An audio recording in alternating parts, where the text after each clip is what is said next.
We often assume that people, nation, and state mean the same thing.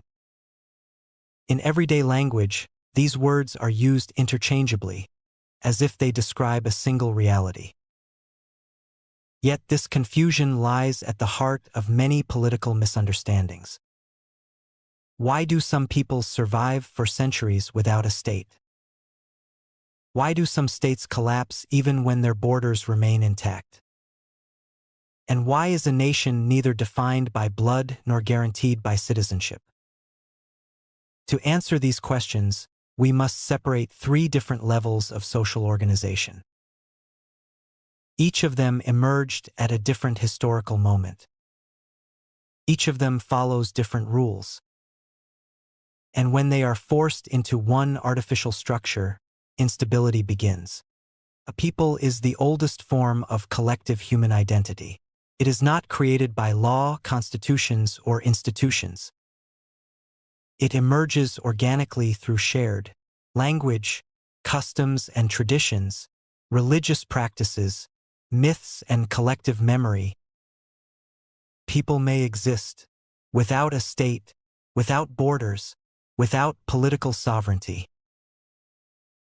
History repeatedly shows that peoples can survive empires, occupations, and regime changes.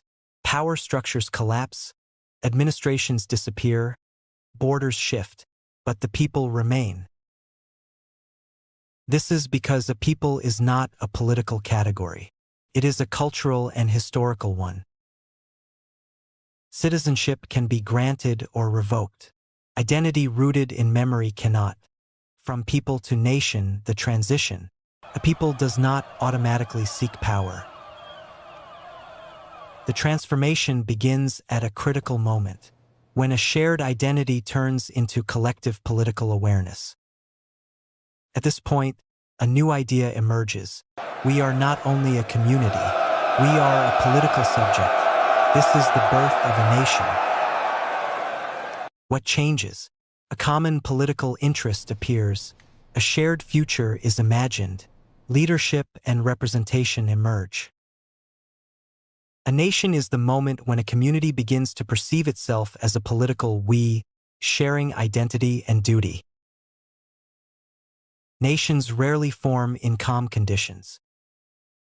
They are usually forged through wars, social crises, external pressure, the collapse of empires. A crucial principle must be understood. A nation is not biology, it is a political agreement. People of different origins may belong to the same nation, sharing civic identity. People of the same origin may belong to different nations shaped by history, culture. Nation, political self-awareness. A nation is more than culture.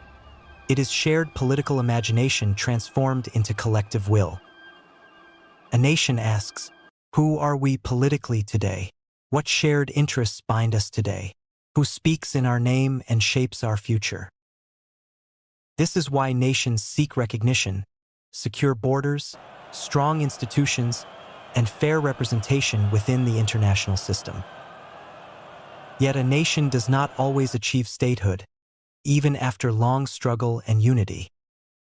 One nation can be divided across several states.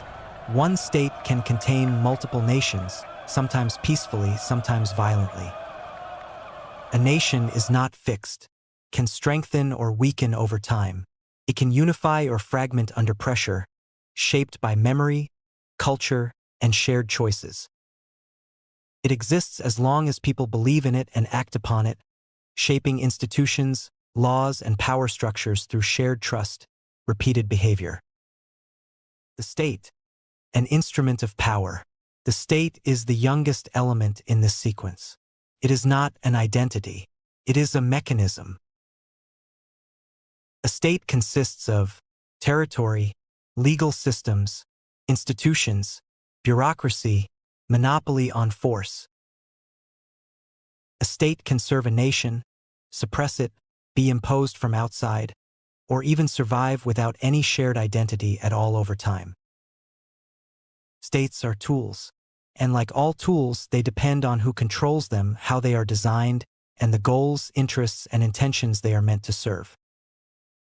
History demonstrates one consistent pattern. States collapse far faster than peoples or nations disappear. Mismatches and conflicts. The most violent conflicts arise where these levels do not align, colliding over power and identity. When there is a people without a state without a shared nation, and a nation without political power, instability emerges, identities fracture, legitimacy erodes, and conflict grows. This is where we see civil wars, separatist movements, ethnic violence, and deep crises of legitimacy that fracture societies, weaken institutions, and states. The state is trying to maintain control, the nation demands self-determination, and the people remain torn between identity, power, pressure, and the basic need for survival. Most modern conflicts are not moral battles. They are structural collisions between identity and power. The contemporary world. Today, this model is under pressure again. Globalization, migration, and digital identity weaken traditional borders. We live in an era where peoples mix, nations are reshaped, states lose their monopoly on identity, and people live across cultures, languages, and political systems today. New questions emerge. Can a nation exist without territory?